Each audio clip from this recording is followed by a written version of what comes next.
प्रिय विद्यार्थियों, आज के अध्ययन का टॉपिक है तुलनात्मक लोक प्रशासन में प्रोफेसर F.W. रिग्स का योगदान। आप सबको विदित है कि तुलनात्मक लोक प्रशासन के अध्ययन में या इसके विकास में चीन के प्रख्यात राइटर विद्वान प्रोफेसर रिग्स का महत्वपूर्ण योगदान है। इनका जन्म 1917 में 1917 में कुलिंग शहर जो कि चीन में वहाँ हुआ और इनकी एक फेमस पुस्तक the ecology of public administration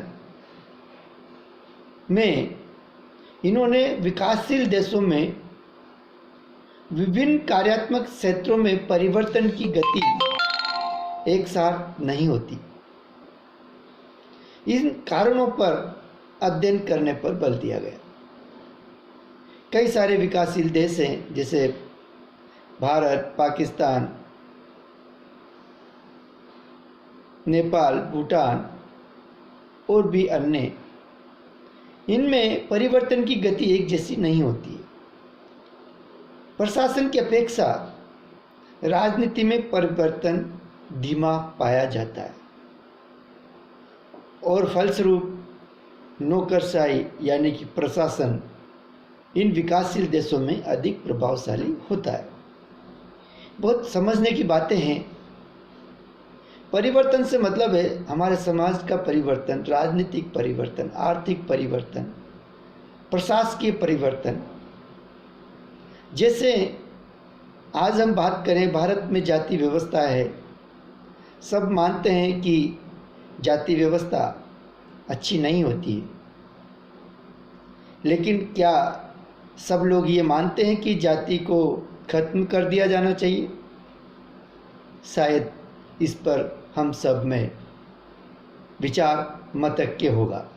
इसी प्रकार जब हम चेंज को, परिवर्तन को पसंद नहीं करते, जाति व्यवस्था को बनाए रखना चाहते, उसी प्रकार से जो प्राचीन काल से परंपरावादी स्वार्थ की राजनीति चली आ रही है, जैसे भारत देश में या अन्य देशों में, उसको हम बनाए रखना चाहते हैं, उसमें चेंज ही नहीं करना चाह रहे। और इस कारण से हमारी लोक प्रशासन प्रभावी रहता है और वर्चस्व में रहता है और वो भी चेंज नहीं हो पाता है। क्योंकि इकोलॉजी ऑफ पब्लिक एडमिनिस्ट्रेशन में रिग्स बताते हैं कि सामाजिक, आर्थिक, राजनीतिक, प्रशासनिक इन सब का एक दूसरे पर प्रभाव पड़ता है। अगर आपकी राजनीति अच्छी होगी तो प्रशासन भी अच्छा होगा, लेकिन अगर राजनीति बुरी होगी तो प्रशासन भी अच्छा नहीं होगा। जैसे राजनीति का एक मूल्य है कि कितनी एज हो, चाहे 90 साल का हो या 100 साल का, वो इलेक्शन लड़ सकता है और जीतने के बाद वो प्रधानमंत्री बन सकता है, चाहे वो कितनी साल का उम्र हो। तो अभी तक हमने इस परिवर्तन को नहीं किया। दूसरा एक इम्पोर्टेंट परिवर्तन कि हमने, चाहे अनपढ़ हो या कुछ भी हो, वो प्रधानमंत्री बन सकता है, सांसद बन सकता है, राष्ट्रपति बन सकता है। तो अभी तक भारत में इन व्यवस्थाओं में, इन राजनीतिक व्यवस्थाओं में चेंज नहीं आया है और जितना चेंज आता है वो अच्छा होता है। समाज में भी चेंजेस आना बाकी है। जैसे घूंघट प्रथा थी, अब चेंज आ रहा है। जाति व्यवस्था है, अब कुछ मात्रा में चेंज आने लगा है, लेकिन अभी भी इसकी जड़ें बहुत मजबूत है। उसी प्रकार कन्या भ्रूण हत्या है। आज भी हम देखते हैं कि कन्याओं की भ्रूण में हत्या कर दी जाती है। इस प्रकार की कई सारी हमारी समस्याएं हैं। तो राजनीति में परिवर्तन विकासशील देशों में धीमा पाया जाता है, विकसित देशों में अलग पाया जाता है। तो इसके तुलनात्मक अध्ययन कर इन कमियों को दूर किया जाना आवश्यक है। इसी बात पर प्रोफेसर रिग्स ने इकोलॉजी ऑफ पब्लिक एडमिनिस्ट्रेशन पुस्तक में योगदान दिया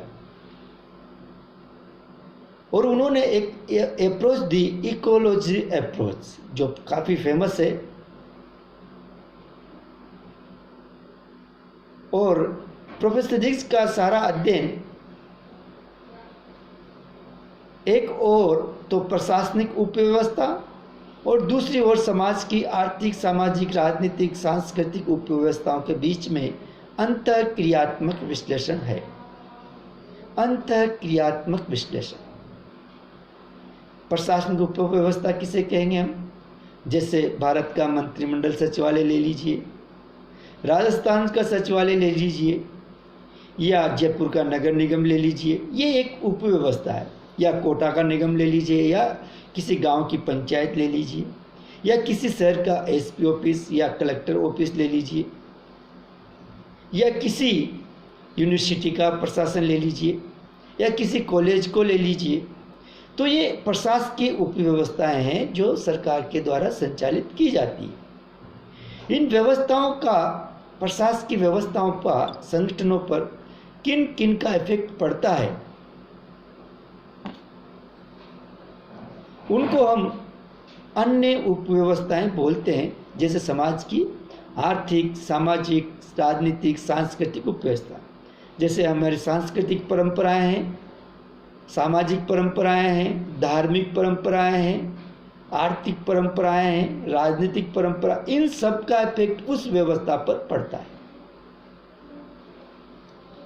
आप धार्मिक बनिए। धर्म से मतलब क्या है? धर्म से मतलब है मानवता, इंसानियत, आप में सद्गुणों का विकास होना, सत्य के मार्ग पे चलना, ये धर्म है। धर्म का मतलब संप्रदायवाद नहीं है। हिंदू धर्म या मुस्लिम धर्म या फिर अन्य धर्मों की हम बात करते हैं, यहूदी या क्रिश्चियन, तो बेसिकली एक संप्रदाय है। धर्म तो एक धर्म होता है, पूरी सृष्टि का एक धर्म है, वो है मानवता, इंसानियत। हर इंसान में मानवता होनी चाहिए, उसे हम धर्म कहेंगे। हमारे जो गुण है, दैनिक आचरण है, वो परिशुद्ध होना चाहिए। हम सत्य के मार्ग पर चलने वाले हो, ये है धर्म की परिभाषा। लेकिन आज धर्म को आप सब जानते हैं, धर्म के नाम पर क्या क्या किया जाता है, और इसी का खामियाजा हमें भुगतना पड़ता है। सामाजिक व्यवस्थाएं हमारी चरमाई हुई है। जाति व्यवस्था ने कन्या भ्रूण हत्या, दहेज प्रथा, ये सामाजिक समस्या, इन सारी समस्याओं का, चाहे वो राजनीतिक हो या आर्थिक हो, इन सब का इफेक्ट किस पर पड़ेगा? उस संस्था पर, उस व्यवस्था पर जिसका हम अध्ययन करने जा रहे हैं। चाहे वो नगर निगम हो, चाहे एसपी ऑफिस हो, चाहे कलेक्टेड ऑफिस हो। अगर समाज की व्यवस्थाएं ऐसी होगी तो स्वाभाविक है वो प्रशासकीय उपव्यवस्था में भी उसका प्रभाव पड़ेगा। आप समझ गए होंगे शायद, क्योंकि ये ऐसे विषय हैं जिनको समझना आवश्यक है।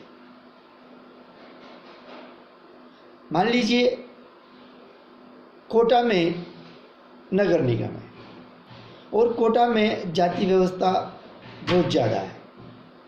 मान लीजिए, सपोज करा रहा हूँ, तो इस जाति व्यवस्था का इफेक्ट नगर निगम पे भी पड़ेगा, वहाँ पर भी जातिवाद हावी हो जाएगा। इसी प्रकार से प्रशासकीय उपव्यवस्था पर अन्य व्यवस्थाओं का, चाहे सामाजिक हो चाहे सांस्कृतिक हो, उसका इफेक्ट पड़ना स्वाभाविक है।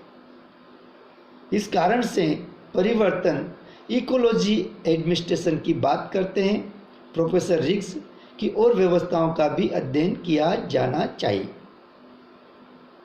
जैसे एक फूल की रचना का उदाहरण देते हैं। फूल की रचना कैसे हुई? केवल एक पेड़ लगाया, पौधा लगाया और फूल आ गए, इसकी रचना ऐसे हुई? नो, उसमें कईयों की भूमिका है।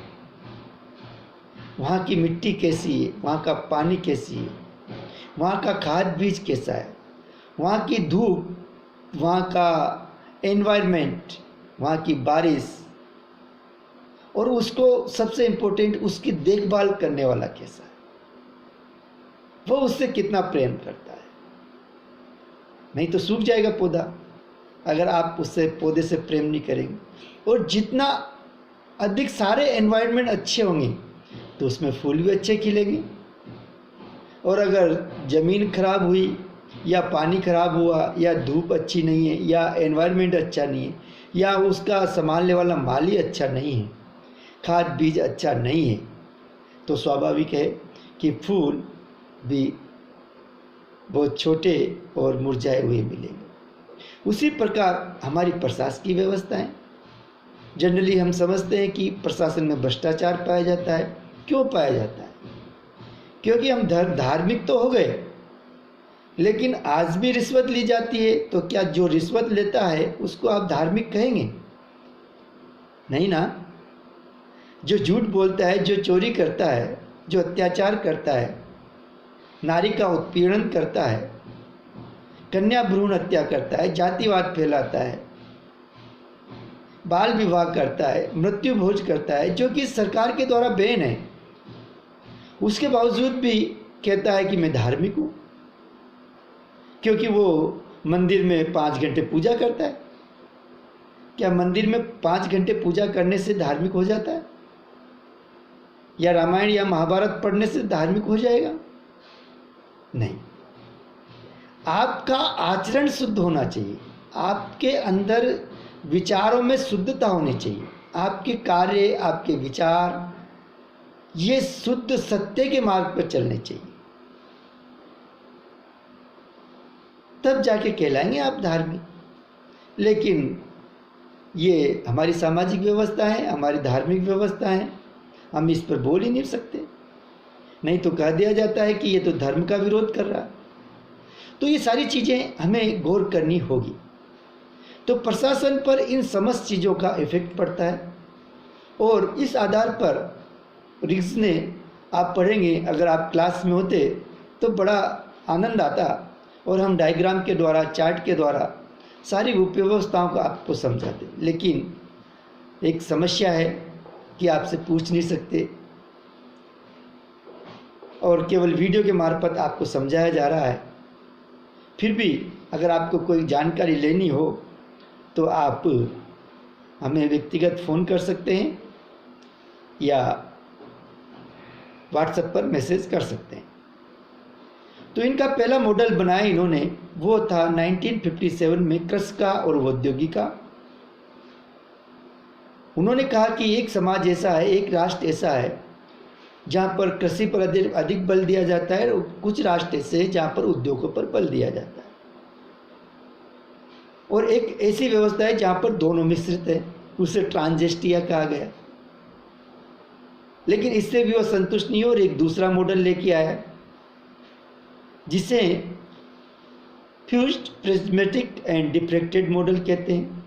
संपासवीर्य, अल्पकार्यात्मक एवं बाजारी घटक। तो इस प्रकार से बहुकार्यात्मक, संपासवीर्य और अल्पार्थ, इन तीन में सिंपल है कि जिस संस्था के द्वारा अनेक कार्य किए जाते हैं, सारे कार्य एक संस्था के द्वारा किया जाता है, तो वो बहुकार्यात्मक। जैसे एक साइकिल बनाने वाला सारे पुर्जे खुद बनाए और साइकिल तैयार करे तो उसको कितना समय लगेगा, उसे बहुकार्यात्मक कहेंगे। और अल्पकार्यात्मक किसे कहेंगे? जो केवल एक पुर्जा बना रहा है, हैंडल बना रहा है साइकिल का, कोई चेन बना रहा है, कोई क्या बना रहा है, कोई उसकी सीट बना रहा है, कोई मरगाट बना रहा है, कोई टायर बना रहा है, तो उसे हम अल्पकार्यात्मक कहेंगे, विशेषीकरण कहेंगे, जैसा कि अमेरिका में होता है। और इन दोनों के बीच की वैसी स्थिति होती है जिसे संपासवीर्य कहते हैं, जो भारत की जैसी स्थिति है। इसको भी हम आगे पढ़ेंगे, आपका पूरा टॉपिक आएगा, लेकिन अभी इतना ही समझ लीजिए कि यहाँ पर हम बात करते हैं प्रिज्मेटिक सोसाइटी की, जो कि इम्पोर्टेंट है, जो कि जो भारत की जो व्यवस्था है उसको हम प्रिज्मेटिक सोसाइटी कहते हैं। संपासवीर्य सोसाइटी कहते हैं, जिसकी विशेषता है विजातीयता है। पहली विशेषता विजातीयता है। यहाँ पर बहुत प्रकार की भेद पाए जाते हैं अंतर पाए जाते हैं, जातियां पाई जाती हैं, कई प्रकार की भिन्नताएं पाई जाती हैं। इसे हम विजातीयता कहते हैं। सेकेंड है औपचारिकताएं। ज़्यादातर औपचारिकताएं की जाती है, काम की बात कम की जाती है और औपचारिकताएं की जाती है। हर फोरम में 20-20 पेज का फोरम भरा दिया जाता है, तो औपचारिकताएं ज़्यादा होती है, काम की बात कम की जाती है। थर्ड है अतिराव। अतिराव से मतलब क्या है? ओवरलैपिंग होती है, भ्रष्टाचार होता है, करप्शन होता है। तो ये प्रशासन में चल रहा है और इनके कारण से प्रशासन की दयनीय स्थिति होती है। इस स्थिति पर रिक्स ने अध्ययन किया और इकोलॉजी पब्लिक एडमिनिस्ट्रेशन की बात करी। उन्होंने कहा इस व्यवस्था में प्रिज्मेटिक सोसाइटी, जो कि भारत को कहा गया उन्होंने, जैसे फ्यूज्ड जो बहुकार्यात्मक सोसाइटी, वो बहुत छोटे छोटे देश हैं, जैसे युगांडा है, ये इसको उन्होंने बहुकार्यात्मक कहा क्योंकि वहाँ टेक्नोलॉजी नहीं है। समपार्श्वीय प्रिज्मेटिक सोसाइटी इंडिया को कहा और डिफ्रेक्टेड समुदाय अमेरिका, फ्रांस, जापान इनको कहा। इसके क्या क्या दोष हैं? जैसे भाई भतीजावाद होता है। सेकंड, बहुत सांप्रदायिकवाद होता है, सांप्रदाय में बटे रहते हैं लोग, हिंदू, मुस्लिम, बौद्ध, ईसाई, जैन, इनमें बटे हुए रहते हैं। बाजार कैंटीन व्यवस्थाएं देखी जाती है, बस अपने लाभ से मतलब है, समाज से या और व्यवस्थाओं से मतलब नहीं होता है। बहुमूल्यता, एक ही सामान की अलग अलग जगह पे अलग अलग मूल्य पाए जाते हैं, ये भी एक समस्या है। सत्ता का नियंत्रण, पृथकता, सत्ता किसके पास है और किसके पास होना चाहिए, ये पृथकता देखने को मिलती है। सत्ता का केंद्रित होना और बिखरा होना, ये भी है। तो रिग्स ने इन समाजों की स्थिति को असंतुलित राजनीति कहा है कि यहाँ की राजनीति संतुलित नहीं है, क्योंकि यहाँ की नौकरशाही क्या है? प्रशासन राजनीतिक व्यवस्था पर छाई रहती है, क्योंकि राजनीतिज्ञ अनपढ़ भी हो सकता है और 100 साल का भी हो सकता है, तो प्रशासन का जो अधिकारी होगा वो उस पर हावी रहेगा, क्योंकि प्रशासन के अधिकारी क्वालिफाइड होता है।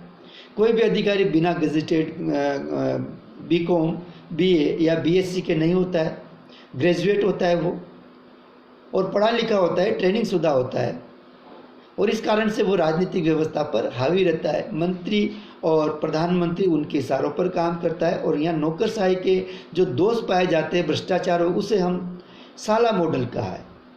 बहुत ही इंटरेस्टिंग है, लेकिन चूंकि समय की मर्यादा है और आपको नहीं समझा सकते, फिर भी कोशिश करूँगा। तो यहाँ जो व्यवस्था है उनको रिग्स ने साला मॉडल का नाम दिया है। साला मॉडल एक स्पेनिश भाषा का शब्द है, जिसका प्रयोग लैटिन अमेरिकी देशों में किसके लिए किया जाता है? सरकारी कार्यालयों के लिए। ऐसे कार्यालय जो कि भ्रष्ट कार्यालय हैं, जो समय पर काम नहीं करते हैं, जो अपने फायदे के लिए काम करते हैं, जनता के हित के लिए काम नहीं करते हैं, ऐसे कार्यालयों को, ऐसे प्रशासन को क्या कहा जाता है? साला मॉडल। और इस प्रकार से फेरेल हेडी ने साला मॉडल की जो विशेषताएं बताई है, संक्षिप्त में मैं आपको बता रहा हूँ। पहली है, सेवाओं का असमान वितरण पाया जाता है, मतलब हर व्यक्ति को अधिकार नहीं मिल पाता नौकरियों में। सेकंड, संस्थागत भ्रष्टाचार पाया जाता है, करप्शन ज़्यादा मात्रा में होता है। हर भर्ती में, रिक्रूटमेंट में भाई भतीजावाद होता है। भाई भतीजावाद से मतलब है अपने रिश्तेदारों को अच्छे अंक दे के पास करके इंटरव्यू में पास कराया जाता है। थर्ड, योग्यता की उपेक्षा, निष्ठा को बल दिया जाता है, चापलूसी को बल दिया जाता है, और योग्य व्यक्ति को वो स्थान नहीं मिल पाता जो एक चापलूस को मिलता है। आत्मरक्षा की भावनाएं ज़्यादा होती है। हम समाज की रक्षा या समाज के विकास की बात कम करते हैं, बल्कि आत्मरक्षा की बात करते हैं। और औपचारिक आकांक्षाओं का वास्तविक वातावरण दूर पाई जाती है, मतलब हम कहते क्या है और करते क्या है। बताते अपने आप को धार्मिक है, मैं बौद्ध धर्म की पूजा करता हूँ, मैं घंटी बजाता हूँ, मंदिर में आराधना करता हूँ, लेकिन उधर चोरी करता हूँ, भ्रष्टाचार करता हूँ, तो कहाँ धार्मिक? तो सिद्धांत और व्यवहार में अंतर आता है, व्यक्ति के कथनी और करनी में अंतर यहाँ पर देखने को मिलता है। ऐसी साला मॉडल की विशेषताएं पाई जाती है। और इसमें कलेक्टिव व्यवस्था भी एक परिवारवाद का फर्क पड़ता है। एक आदमी अपने परिवार पर ही ध्यान देता है, समाज को भूल जाता है। संप्रदाय पर ध्यान देता है कि मैं हिंदू हूँ तो हिंदू की बात करूँगा, मुस्लिमों से घृणा करूँगा, ऐसा माहौल देखा जाता है। जाति व्यवस्था इसमें देखी जाती है। तो नए नए अपराधी, क्रिमिनल्स समूह का विकास हो जाता है, चोरी करने लग जाते हैं लोग, करप्शन करने लग जाते हैं, व्यभिचार करते हैं, नारियों का शोषण करते हैं और अनेक प्रकार के समस्याएं यहाँ पर खड़ी होती है। तो इस प्रकार संपासवीर मॉडल प्रोफेसर रिग्स का कभी मौका मिला तो आपको पढ़ाएंगे, लेकिन ये बहुत इंटरेस्टिंग है। हालांकि यद्यपि इसमें और भी समय 20 मिनट का वीडियो बनाया है तो उसमें संभव नहीं है, कम से कम 1 घंटे में आपको ये टॉपिक करवाना था। फिर भी साला model, prismatic society, ecology administration, corruption, collect व्यवस्था, इनके बारे में आपने कुछ जानकारी ली, इसके लिए बहुत बहुत धन्यवाद। आप सबका स्वास्थ्य सही रहे इसी आशा के साथ धन्यवाद।